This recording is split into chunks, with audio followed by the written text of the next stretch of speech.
For Zion's sake, I will not keep silent.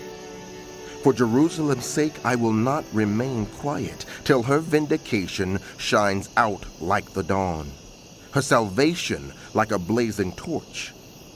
The nations will see your vindication, and all kings your glory.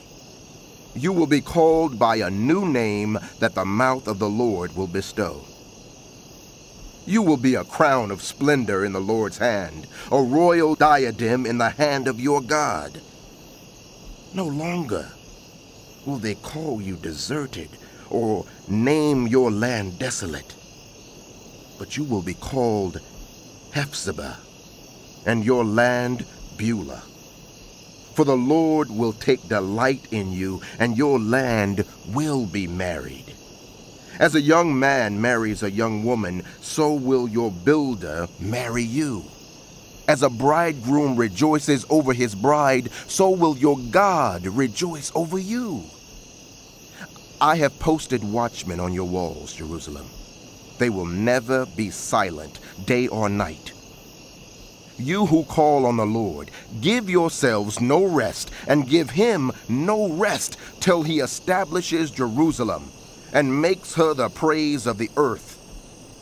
The Lord has sworn by his right hand and by his mighty arm. Never again will I give your grain as food for your enemies, and never again will foreigners drink the new wine for which you have toiled. But those who harvest it will eat it and praise the Lord, and those who gather the grapes will drink it in the courts of my sanctuary. Pass through the gates. Prepare the way for the people. Build up the highway, remove the stones, raise a banner for the nations. The Lord has made proclamation to the ends of the earth. Say to daughter Zion, see, your Savior comes. See, his reward is with him, and his recompense accompanies him. They will be called the holy people, the redeemed of the Lord, and you will be called sought after, the city no longer deserted.